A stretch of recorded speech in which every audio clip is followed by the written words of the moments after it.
Hello, good morning.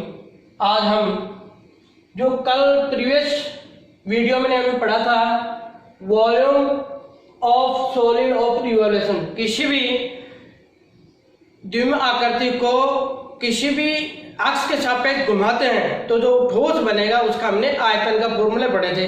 तो उसी के आधार पर एक सवाल हल करते हैं। वो सवाल यह है, find the volume of the solid generated by the revolving the ellipse x square upon a square plus y square upon b square बराबर 1 about the x of axis.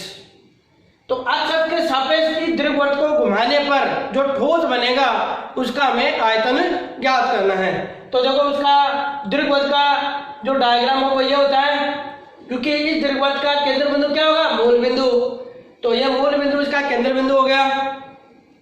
अब इसमें मान लेते हैं कि a है वो दीर्घ अक्ष है और b है वो लघु अक्ष की लंबाई है। तो ये a है वो बड़ी हो गई और ये b छोटी हो गई। अब इसको अक्ष के परितः परिक्रमण करवाएंगे। तो इस पूरे को घुमाने के बजाय अगर मैं सिर्फ इतने भाग को घुमाता हूं, ऊपर वाले भाग को या नीचे किसी एक भाग को, इसको परिक्रमण करवाएंगे ए बी सी, इस चाप को परिक्रमण करवाएंगे तो वही ठोस बनेगा जो A B C D A को घुमाएंगे तो सेम वो का वही आकृति बनेगी, वही घनाकार आकृति बनेगी। क्योंकि वक्र का जो समीकरण है वो अक्ष और y में क्या है, सममित है। क्योंकि अक्ष की जगह अगर माइनस अक्ष रखने पर अगर वक्र के समीकरण में कोई परिवर्तन नहीं होता है तो वह y अक्ष के सापेक्ष सममित होता है। अगर y की जगह माइनस y रखने पर उस वक्र के समीकरण में कोई परिवर्तन नहीं होता तो वह वक्र अक्ष के सापेक्ष सममित होता है। तो यह वक्र दोनों अक्षों के सापेक्ष सममित है। इसका मतलब ये कह सकते हैं वक्र जितना अक्ष के ऊपर है उतना ही अक्ष के नीचे है, जितना y अक्ष के इधर है उतना ही y अक्ष के इधर है। तो डायग्राम देख लो, जितना ऊपर है उतना नीचे है, जितना इधर है उतना ही इधर है। इसका मतलब ये वक्र दोनों अक्षों के सापेक्ष सममित है।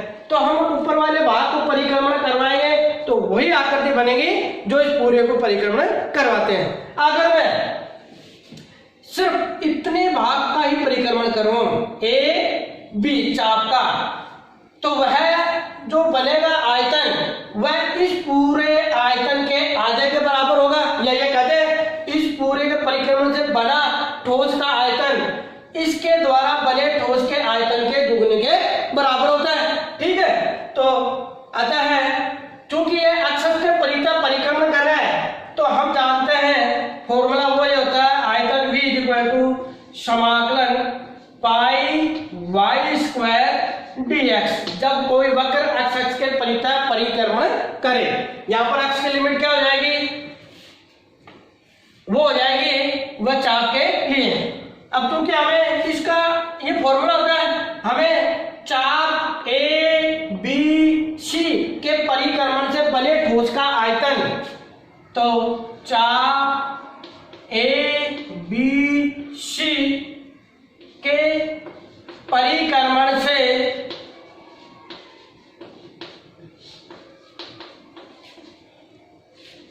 बने घनाकृति या ठोस का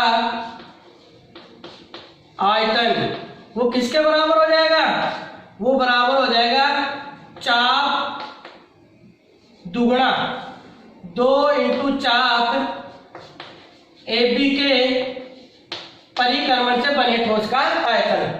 तो इस पूरे के परिक्रमण से जो ठोस बनेगा, अगर इसको इतना परिक्रमण करें उसको 2 से गुणा कर दे तो पूरा हो जाएगा।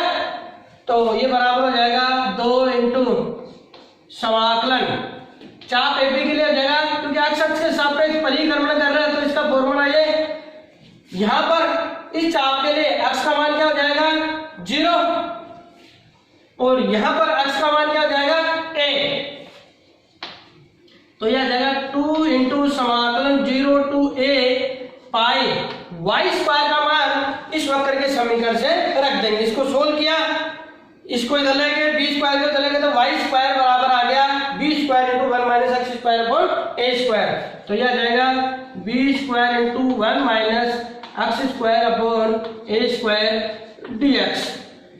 पाई बी स्क्वायर कांस्टेंट है, ये दोनों बाहर आ जाएंगे समाकलन के चिन्ह से, तो यह आ जाएगा 2 पाई बी स्क्वायर समाकल 0 to a 1 minus x square upon A square dx। अब इसका समाकल क्या हो जाएगा, तो 2 पाई बी स्क्वायर 1 का समाकल हो जाएगा x और X square upon A square तो कांस्टेंट होगा, तो एक्स स्क्वायर का समाकल क्या हो जाएगा, X cube upon 3 A square नीचे रहेगा तो 0 से a is equal to 2 pi B square. Upper limit रखेंगे एक्स की जगह a, फिर माइनस लोअर लिमिट, तो लोअर लिमिट 0 है तो इसमें एक्स की जगह 0 रखेंगे तो सारा 0 हो जाएगा, तो ओनली अपर लिमिट वाला रखते हैं, तो यह जाएगा a minus A cube upon 3 A square. इसको और सोल्व करते हैं तो क्या जाएगा, 2 पाई बी स्क्वायर, ये ए स्क्वायर से ए की घात 3 में से एक घट गया तो घात 1 बच गई, तो यह जाएगा a माइनस ए बटे 3 is equal to 2 pi B square. इसको सॉल्व करेंगे तो आ जाएगा 2a upon 3, 2 into 2 4 pi A B cube upon 3, तो ये हो जाएगा 4a बी सी, या ये कहते हैं इस दीर्घवृत्त के अक्षर के परितः परिक्रमण करने से बने ठोस का आयतन हो जाएगा 4 pi A B cube upon 3। अगर इसको हम इसके सापेक्ष वाई अक्ष के सापेक्ष परिक्रमण करवाते हैं तो इस ठोस का आयतन क्या हो जाएगा, ए क्यूब बी हो जाएगा, 4 pi A cube B upon 3। जैसे गोले का आयतन होता है 4/3 पाई आर क्यूब, वही होता है। तो ये अगर इसकी दोनों बराबर होती तो ए की जगह बी रख देते तो ये आर क्यूब हो जाता। अतः इस दीर्घवृत्त का अक्ष के परितः परिक्रमण से बने ठोस का आयतन वो ये हो। अब दूसरा सवाल वो ये है, find the volume of the splendour shaped solid generated by the revolving the asteroid about x axis. एक वक्र है जिसका नाम है एस्ट्रॉइड, जिसकी कार्तीय निर्देशांक होता है या पैरामीट्रिक x बराबर a cos cube T, y बराबर a sin क्यूब टी, या इसका कार्तीय रूप होता है x की घात 2/3 प्लस y की घात 2/3 इज इक्वल टू a की घात 2/3। ये कार्टेशियन फॉर्म है और इसी का ये कहलाता है पैरामीट्रिक फॉर्म, क्योंकि x किसका फंक्शन है t का, y भी किसका फंक्शन है t का, तो दोनों मिलके क्या हो गए पैरामीट्रिक इक्वेशन।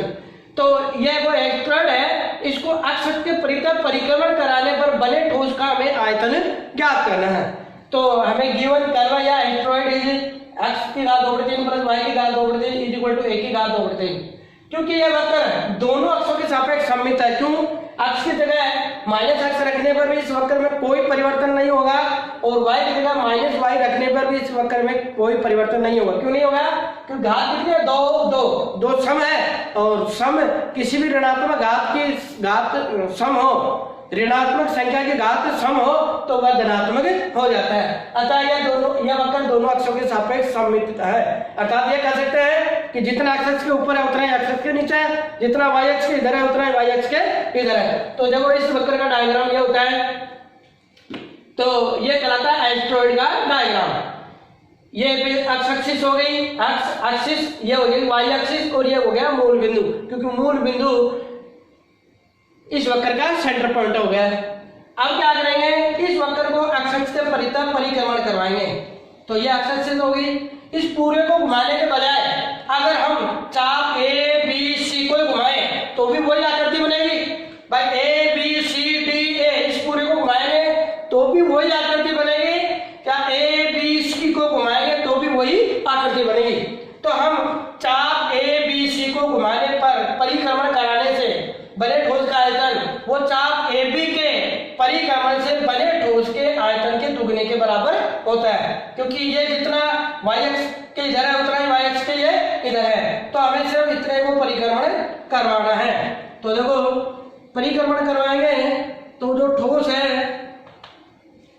उसका आयतन क्या हो जाएगा। अब यहाँ पर इस चाप के लिए x की लिमिट, यहाँ पर x बराबर 0, यहाँ पर x के बाद बराबर a, तो चाप ए बी सी के परिक्रमण से बने ठोस का, ये बने घनाकृति का आयतन वो बराबर होगा 2 इंटू चाप AB के परिक्रमण, अक्षस के परिक्रमण से बने ठोस का आयतन। तो 2 इंटू चाप AB के लिए अक्ष की लिमिट हो जाएगी 0 से A, तो ये 0 से A और अक्षस के परिक्रमण कर रहा है तो हमने फॉर्मूला पढ़ा था पाई y स्क्वायर dx। तो ये अक्षस के परिक्रमण करने से बने ठोस का आयतन का फॉर्मूला ये होता है। अब यहाँ पर लिमिट है वो 0 से A होगी। अब यहाँ पर वक्र के समीकरण से y स्क्वायर का मान रख देंगे, तो यहाँ से इसको सोल्व करें तो y स्क्वायर का मान ये आ गया। ये रखने पर क्या आ जाएगा 1 की घात 2/3 माइनस x की घात 2/3 की होल घात 3 dx। अब क्या करेंगे, इसमें प्रतिस्थापन से हल करेंगे। पुट x बराबर, तो put x is equal to a cos cube T, ये रखेंगे। x बराबर a कोस क्यूब टी रखेंगे तो क्या आ जाएगा, साथ में dx का मान क्या आ जाएगा -3a cos square T sine T और dt, क्योंकि पहले घात 3 का होगा तो 3 की छाई, फिर कोस स्क्वायर टी आ गया, फिर कोस का हो जाएगा माइनस साइन टी, तो ये आ जाएगा। ये सारे मान इसमें रखेंगे तो अभिष्ट आयतन b इक्वल टू आ जाएगा 2 इंटू 0 0 से लेके a पाई 1 की घात 2/3 माइनस, अब x की घात 2/3, x की जगह ये रखेंगे तो x की घात 2/3 का मान क्या आ जाएगा 1 की घात 2/3 कोस स्क्वायर टी की पावर 3 और dx का मान रख देंगे -3a cos square T sine T और dt। अब देखो यहाँ पर लिमिट किसकी है 80 और यहाँ पर लिमिट किसकी आ जाएगी t की, तो t के लिए ज्ञात करने के लिए पहले x बराबर 0 रखेंगे तो t का मान क्या आ जाएगा, x बराबर 0 रखने पर t का मान क्या आ जाएगा π/2, क्योंकि कोस 90 का मान क्या होता है 0 होता है। x बराबर a रखने पर t का मान क्या आ जाएगा 0, क्योंकि कोस 0 का मान होता है 1, तो ये आ जाएगा 0। अब ये माइनस है जो इस समाकल की सीमा के अंदर जाएगा तो ये समाकल की सीमा क्या हो जाएगी चेंज हो जाएगी। तो किस प्रकार से 0 से π/2, यह आ जाएगा पाई, इन दोनों में 1 की घात 2/3 को ले लिया, बाहर लेंगे तो ये आ जाएगा a स्क्वायर और ये बच गया 1 माइनस कोस स्क्वायर टी की घात 3 into 3a cos square T sine T dt is equal to, देखो 3a इंटू a स्क्वायर, ये सारा बाहर पाई को बाहर आ जाएगा तो ये आ जाएगा 6 पाई a क्यूब, ये सारा बाहर आ जाएगा तो 0 से π/2 ये आ जाएगा 1 माइनस कोस स्क्वायर टी की जगह हो जाएगा साइन स्क्वायर टी और ये घात 3 तो ये आ जाएगा साइन की घात 6 और एक ये रहा तो ये आ जाएगा साइन टी की घात 7 into cos 2t dt, cos t की घात 2 dt। अब एक फॉर्मूला होता है, वो फॉर्मूला ये है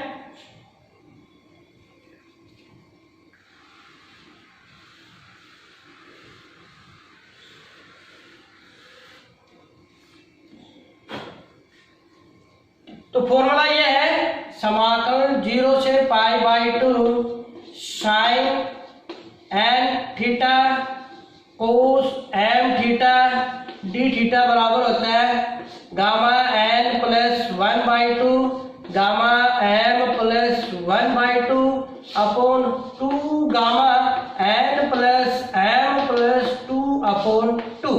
ये फॉर्मूला होता है जब लिमिट 0 से π/2 हो, साइन थीटा की घात n कोस थीटा की घात m d थीटा हो तो n प्लस 1/2 का गामा m प्लस 1/2 का गामा अपॉन 2 इन दोनों का योग का गामा, तो n plus m plus 2 upon 2 ठीक है, ये फॉर्मूला याद रखें। इसी का इसमें उपयोग करेंगे तो क्या आ जाएगा, तो 6 पाई ए क्यूब, ये आ जाएगा गामा 7 और 1 8, 8/2 4, गामा 4 2 2 और 1 3, 3 में 2 कब आ जाएंगे तो 3/2 अपॉन 2 गामा, इन दोनों का योग 7 2 9 9 2 11, 11/2। इसको और सोल्व करेंगे तो क्या आ जाएगा, is equal to 6 pi A cube into gamma 4 का मान होता है फैक्टोरियल 3, तो यह जाएगा 3 गुणा 2 गुणा 1 गुणा गामा 3/2 को ले लेते हैं 1/2 गामा 1/2, क्योंकि फॉर्मूला होता है गामा n प्लस 1 बराबर होता है n गामा n। इस फॉर्मूले का इसमें उपयोग किया, क्योंकि 3/2 को मैं यह लिख देता हूं, गामा 3/2 बराबर होता है गामा 1/2 प्लस 1, तो n की जगह आ जाएगा 1/2, तो 1/2 गामा 1/2 अपॉन 2 इंटू इसको लिख लिया 9/2 गुणा 7/2 गुणा 5/2 गुणा 3/2 गुणा 1/2 गुणा गामा 1/2, क्योंकि गामा 11/2 का प्रसार वो इसी से करेंगे, तब तक करेंगे, लास्ट में ये आ जाएगा। अब कटने वाली चीजें काट देंगे, ये 2 से 2 कट गया, ये 2 से 2 कट गया, ये 3 से 3 कट गया, और बाकी का क्या आ जाएगा, गामा 1/2 से गामा 1/2 कट गया, तो यह आ जाएगा देखो 1 2 3 4, ये सारा ऊपर जाएगा, 2 की घात 4 का मान 2 4 8 16, 16 छिकाणी 96 पाई ए क्यूब अपॉन 9 7 63 63 5, या ये कहते हैं 9 गुणा 7 5 35, ये क्यों किया, क्योंकि इसमें 3 का भाग आता है 32 96 32 3 3 9, तो ये आ जाएगा 32/105 पाई ए क्यूब, ये आ जाएगा इस एस्टेरॉयड के अक्ष के परिक्रमण से बने ठोस का आयतन।